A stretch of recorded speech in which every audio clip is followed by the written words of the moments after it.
How long have you been here, wilting in the warm, dry air of this dungeon?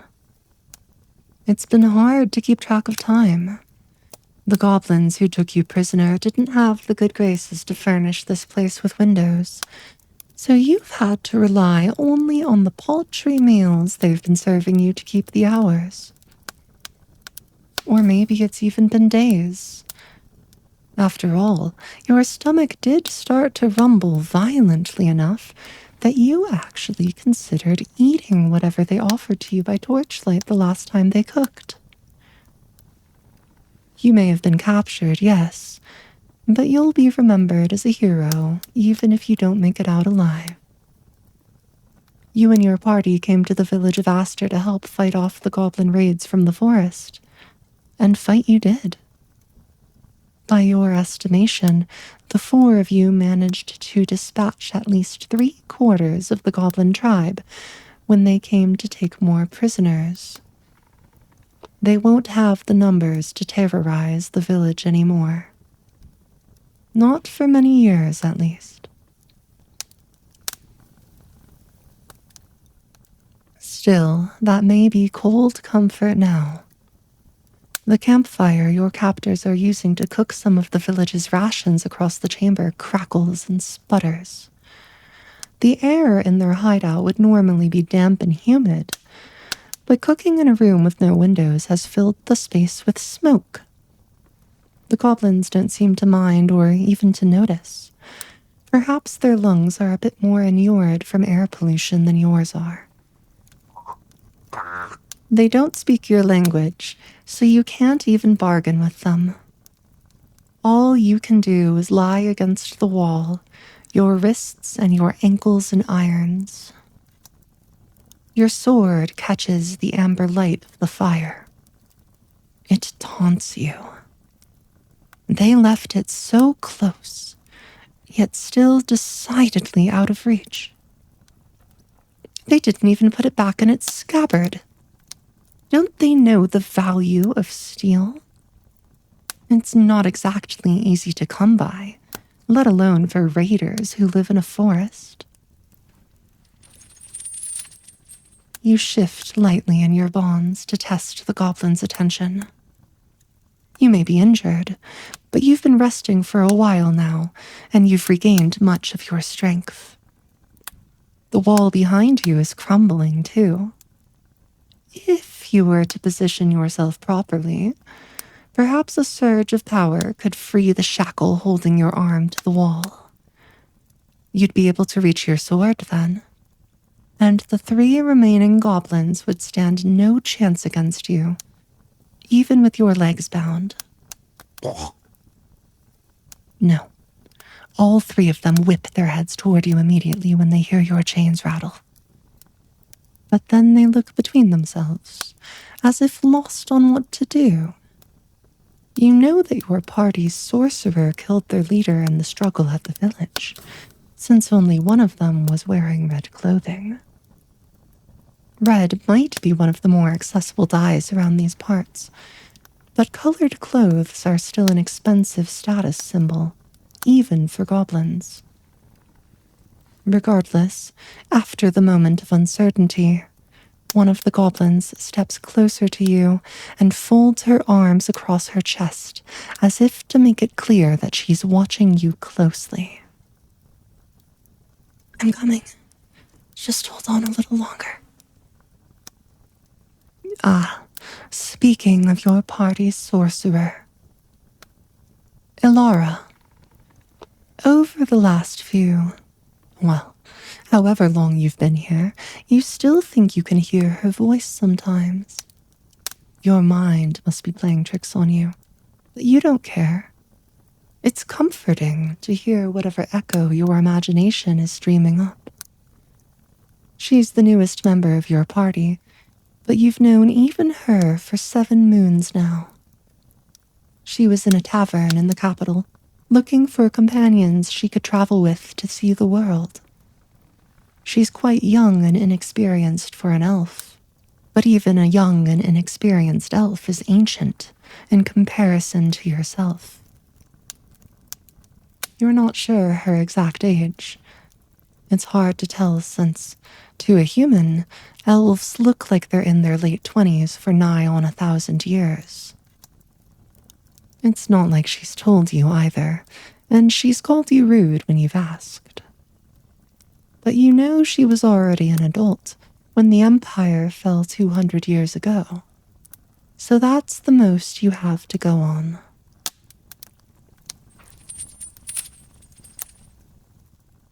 You shift again, but the goblin keeping watch doesn't protest this time since you're not trying to hide it. For the first time since you were taken here, you look at the room around you. The campfire is illuminating long forgotten engravings in the stone. You don't speak whatever language they're written in, but you do recognize some of the holy symbols. It seems this place was once a temple to Hontul, the god of natural balance and harmony. The remains of a fountain at the corner, now overtaken by vines, confirm your suspicions. Hontulian hunters often worship the stag god by washing their prey in ritual fountains to thank him for the food he has provided them. The goblins didn't wash the rations they stole, of course, and they probably won't wash you if the dinner table is to be your fate. You've had your quarrels with Alara, sure, but her voice is welcome respite in a place like this. You just hope that she and the rest of your party made it out alive. There's little reason to believe they didn't, since the 4 standing goblins who remained in the village still haven't returned to the dungeon where you are now. But are they hurt? Is she hurt? You try your best to shake off the thought. You know she can fend for herself, but still, you have a fondness for her that you never thought you'd develop toward an elf. They're such different people than humans are, and yet you've found so clearly since meeting her that many experiences are universal no matter whether someone is a human, or an elf, or even a gnome or some stranger thing. Lifespans may vary, and cultures surely do, but to sit in a tavern and laugh, and drink and smile with friends after a week of arduous work protecting fields, or merchants, or anyone else with need of adventurers, well, that experience is universal. Connection, fondness, friendship, those experiences are universal too. You can even see them in the goblins who hold you prisoner now, how they laugh with each other, and drink, and smile each time they glance in your direction. It just so happens that their idea of merriment is your idea of misery. You lean back against the wall again.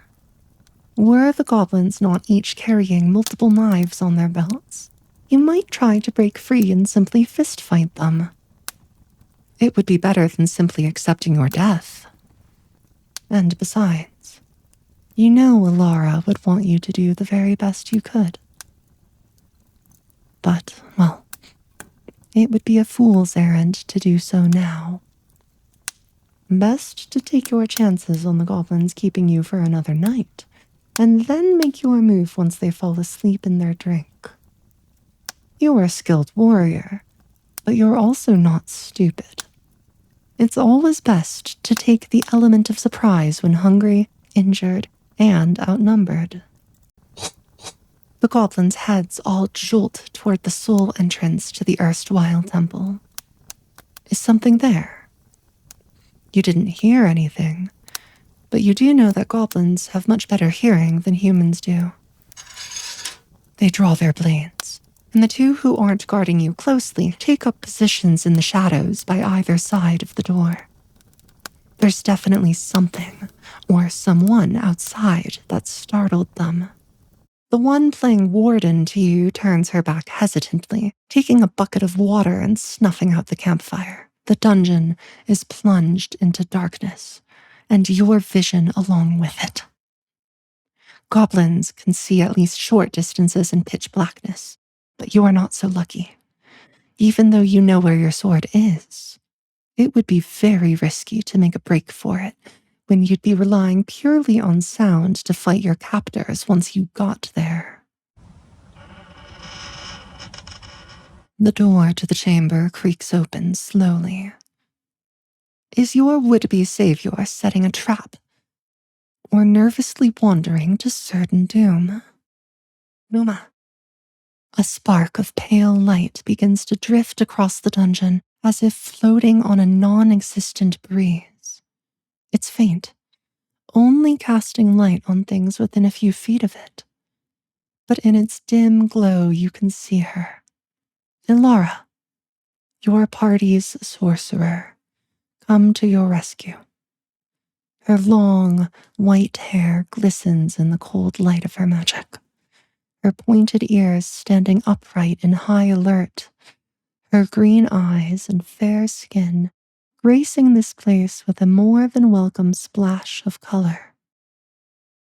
But you don't see Ront or Faru behind her, and you know there's no other entrance to this place that they could be preparing to breach. She seems to be alone, and that means she's in danger. Still, until you know you have to, you dare not make a sound. If you bring the goblin's attention back to you, if you remind them you're here, you'll only make things worse for Ilara and you both. All you can do now is watch with bated breath as her conjured light wafts around the space, illuminating all the places the goblins could be lying in wait, but failing to catch sight of any of them. Does she even know how many there are? You rattle your chains, using the movement to get into position to break free. There's no choice but to bring attention to yourself and change the dynamic here. Lara will die if she walks in with all three goblins focused upon her. Go. You can't see her anymore, but you know from past experience that as Ilara spoke, she whisked her hand to the side with grace that only an elf could possess. That only Ilara could possess. The mote of light she sent across the chamber is now moving toward you with intention, bobbing up and down as it travels on much more hastily before coming to a stop right above your head. From your position, you can now see the goblin who was watching you ready to pounce with her knife. Not on Ilara, but on you.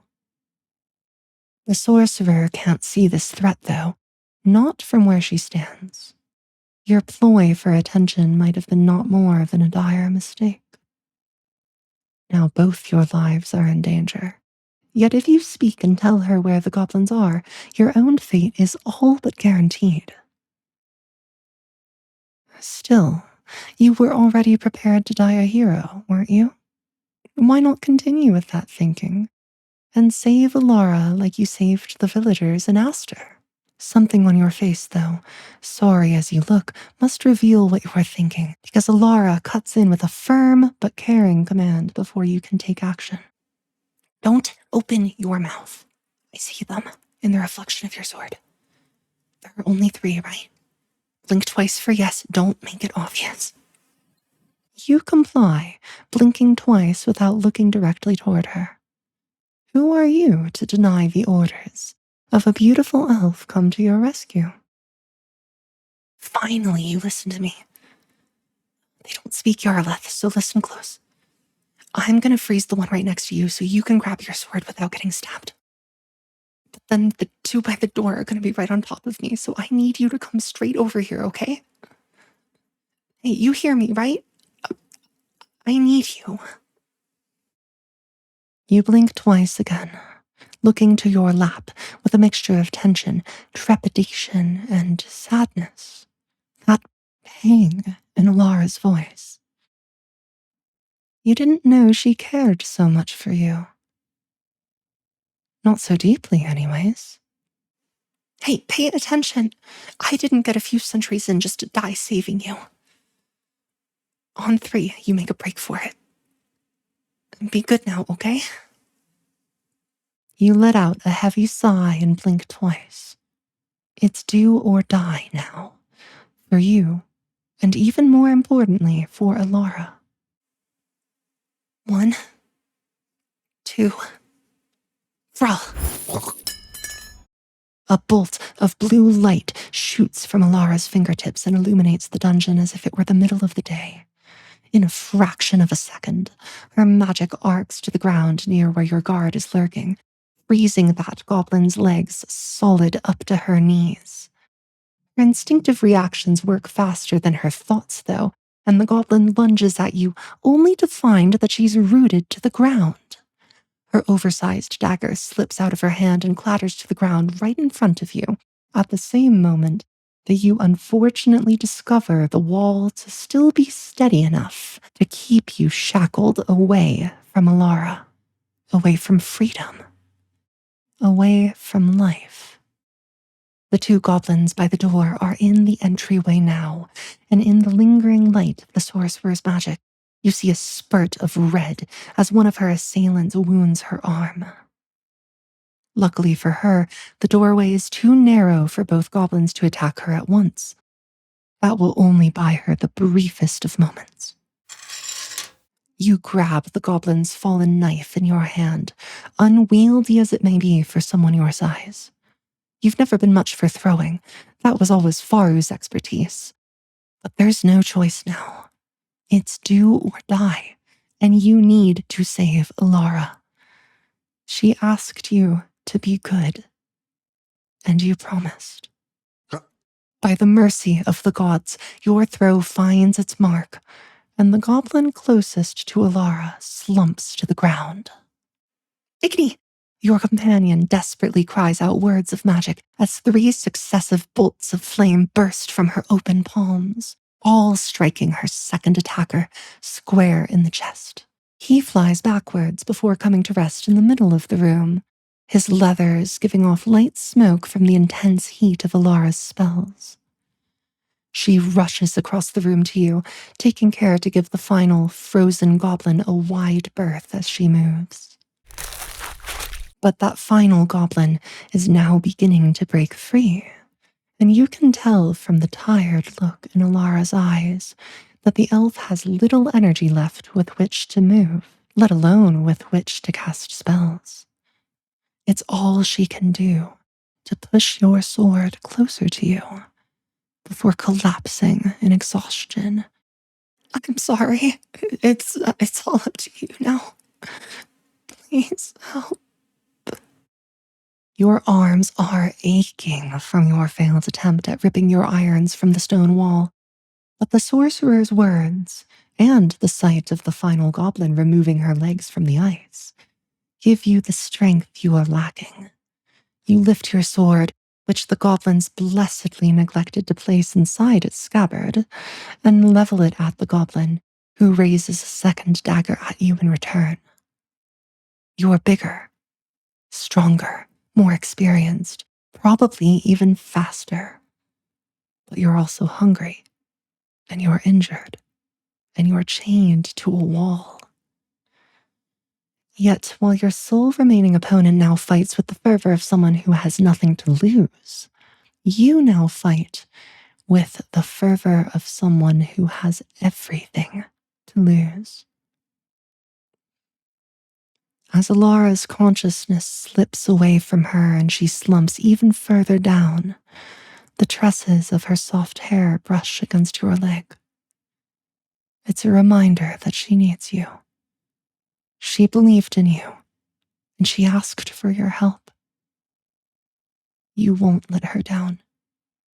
You can't.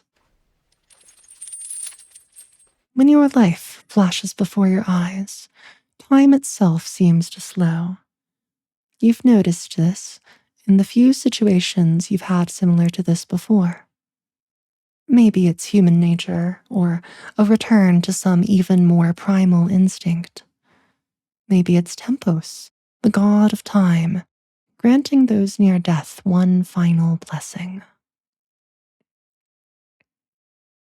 No matter what the truth is, though, just 1 or 2 seconds feel like an eternity as you and the goblin stare each other down, analyzing the movements of each other's muscles and eyes in an intricate dance on the blade's edge. You can go nowhere, but she cannot afford to wait until Alara wakes up. She could just run away, but why would she? She's lost her whole tribe, even if they were the aggressors. The least she could do is avenge her fallen.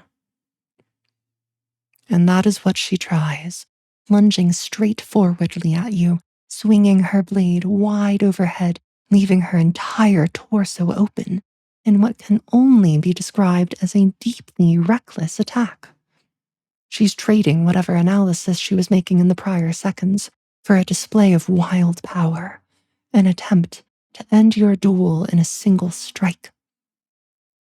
But with Alara at your side, even though unconscious, you manage to remain calm, striking the goblin down before your captor's blade can find purchase in your flesh.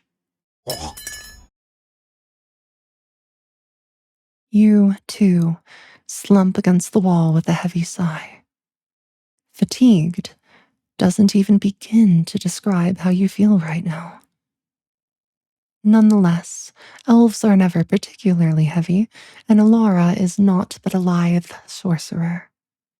You muster the energy to lift her limp body back upright against the stone wall, resting her head against your shoulder.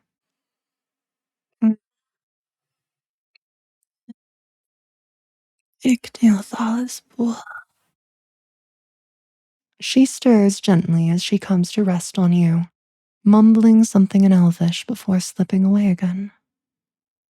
You're not long after her, and the two of you sleep against each other until you wake to daylight streaming through the open doorway of what was once a beautiful temple to Hontul. The sorcerer, your sorcerer, is still asleep against your shoulder. And there you let her rest as you take in the wondrous sight around you. The god of nature's balance must have smiled upon you for cleansing his temple, since iron vines split apart your shackles to free you in your sleep. And a wild boar is now beside you, licking your face in thanks like a dog whose favorite person just got home from a long, long journey. Mm.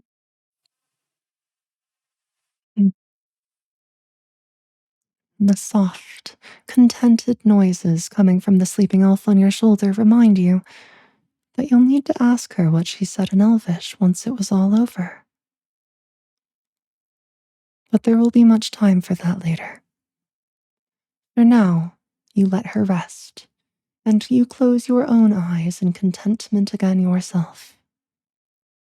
Although you're still not sure exactly how long it's been since you saved the people of Aster, you can now add saving your own savior to your list of good deeds this week, as well as cleansing a holy temple. You were right. You were going to be remembered as a hero. But neither you nor Alara need to fade away into memory just yet. Not before you can make it back to a tavern with her, to laugh and to drink and to smile despite the hardship.